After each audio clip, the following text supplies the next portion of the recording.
September 19 तारिख में गोपबंधु आयुर्वेद महाविद्यालय रे एक प्रदर्शनी उत्सव अनुष्ठित हो जहाँकि 10th जातीय आयुर्वेद दिवस उपलक्षे आयोजन आगामी 23 तारिख में समग्र देश में आनुष्ठानिक भाव पालन उद्देश्य रे विभिन्न प्रकार कार्यक्रम सप्ताह धरी आयोजन करियासुछि। गोपबंधु आयुर्वेद महाविद्यालय अध्यक्ष प्रोफेसर विपिन बिहारी खुंटिया एही प्रदर्शनी को उद्घाटन करथिले। एथिरे महाविद्यालय विभिन्न विभाग मान भाग नेइथिले। शरीर रचना, शरीर क्रिया विभाग, लोकमानकर नाड़ी परीक्षा प्रभृति करथिले। सुब्रत विभाग सुस्थ आयुर्वेदिक काढ़ा तथा बाजरा चूर्ण प्रस्तुत करथिले, जहाकु नित्य सेवन कले समस्ते सुस्थ रहि परिबे। पंचकर्म विभाग रे होतबा विभिन्न उपचार, स्नेहन, स्वेदन, पंचकर्म आदिर प्रदर्शनी करथिले। रस शास्त्र विभाग द्वारा तुलसी अर्क प्रस्तुत करा जाई लोकमानकु तार उपचारिता विषय रे जणाई दिया जायतिला। काया चिकित्सा विभाग द्वारा लाइफस्टाइल डिसऑर्डर मानकर घरोई उपचार वर्णना करा जायतिला। कौमार भृत्य विभाग द्वारा पिला मानकर डिजिटल ऑटिज्म उपरे लोकमानकु सचेतन करा जाउथिला और स्वर्ण प्रसन्न दिया जाउथिला। स्त्री और प्रसूति रोग विभाग गर्भवती मानकर आयुर्वेद पद्धति द्वारा समानुमासिक परिचर्या विषय रे बुझाइथिले। आयुर्वेद परिसरर nodal officer doctor Bharati Lata Acharya, doctor Monalisa Jena, professor doctor Surama Mishra, professor doctor Ranjan Kumar Kasta, doctor Jitendra Samal, doctor Sangeeta Prusty, professor Sudeshna Meher, doctor Tanuchandra Marai, doctor Padmalochan Nayak, professor Rajiv Kishore Jena प्रमुख परिचालना करथिले। तो प्रथमे आपण मानक धन्यवाद देबी।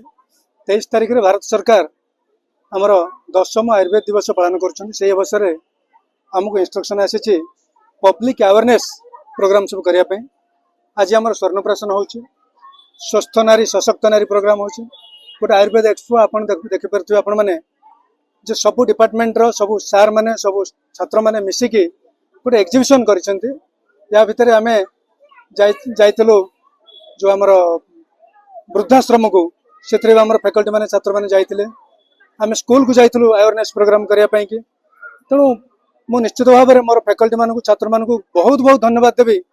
से माने पब्लिक अवेयरनेस ए अनुष्ठान ना केमती आगु को जीव से अक्लांत परिश्रम कर जो कर आयुर्वेदिक एक्सपो कर स्वर्णप्राशन कर सशक्त नारी प्रोग्राम कर निश्चित भाव में 19 तारिख में आम बार एसोसिएशन जीव आम कोर्ट को जीवु हेल्थ चेकअप। तेणु निश्चित भाव में गोटे भल मेसेज जीव सोसाइटी की आयुर्वेद केमती गोटे प्रचार प्रसार हम लोक केमती आयुर्वेद अभिमुखी हेबे से विषय आम जत्नवान। आपण मानक भी मु निवेदन करुच्ची आम गोटे रैली हम 22 तारिख रैली हम 23 तारिख सेमिनार हम। तेणु आपण मानक मु विनम्र अनुरोध करी आपण मैंने आसतु जोग दिंतु आयुर्वेद केमती प्रचार करवा। खाली आम चेष्टा कले हेनी आपण मानकर लोक मानकर समस्त चेष्टा दरकार। धन्यवाद। Doctor Bharati Lata Acharya, lecturer Gopabandhu department of medicine काया चिकित्सा विभाग गोपबंधु आयुर्वेद महाविद्यालय।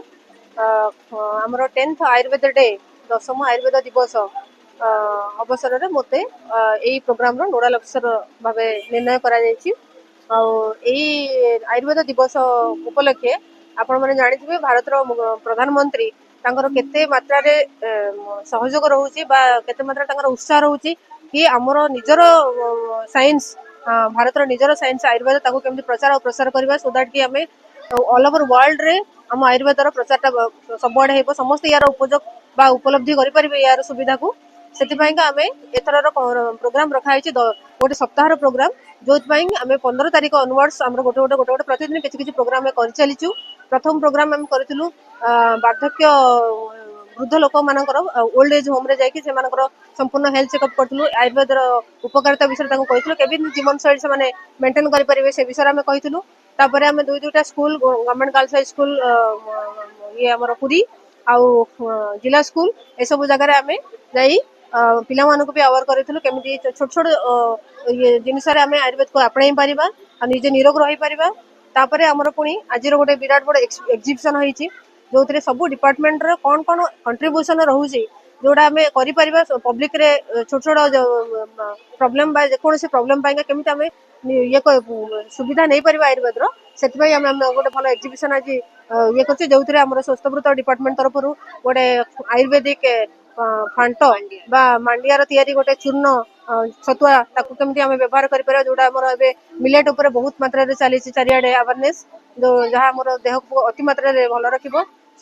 या व्यतीत आम पुणी 19 तारिख 19 तारिख आम रखीचु बार एसोसिएशन रे जो गोटे ओबेसिटी आयुर्वेद आहार फॉर ओबेसिटी से आम गोटे पब्लिक अवेयरनेस रखीचु सेठी सेमानकर बीएमआई आम चेक करूँ ता सहित आयुर्वेद आ योगा विषय केमिति नहीं पारे तार उपकारिता केमिति से उपलब्धि करेंगे से विषय आम जनइबू ता बाद 22 तारिख में अच्छी गोटे रैली जोटा आमर कॉलेज पाखर आयुर्वेद कॉलेज पाखर बाहर सिंहद्वार पर्यंत आम जीवु से रैली रे एसपी आमर इनाग्रेशन करेंगे तो सेटा गोटे आम समाज को वार्ता रहिबो कि समस्ते ये सुंदर साइंस रो उपयोग करिपारंतु सुविधा नियंतु या यार कौन साइड इफेक्ट नहीं समस्ते जानते तेणु आम घरे नुस्खा हिसाब से सबुदिन निरोग रही पारिबा आम सुस्थ जीवन आराम से मेंटेन करि परिबा या पर 23 तारिख में आमर रही मुख्य आयुर्वेद दिवस से दिन आमर गोटे साइंटिफिक सेमिनार रोची साइंटिफिक सेमिनार 4-5टी टॉपिक ऊपर साइंटिफिक सेमिनार भल भल आयुर्वेद वक्ता माने बाहर आसबे से देवे डायरेक्टर ऑफ आयुष ताको इनागुरेट करेंगे आर उपयोग समस्ते नहीं पारे तेणु सारा पुरीवासी को आम आह्वान करूँ 75 वर्ष ये कॉलेज बहुत रही जाऊँगी विज्ञान रही जाऊँगी लुचिकी रही जाऊँगी जहाँ अत्यंत उपकार आसपे समस्ते आपणे नियंतु आ समस्ते यार उपलब्धि करंतु यार सुविधा को उपलब्धि करंतु यह ही जय जगन्नाथ।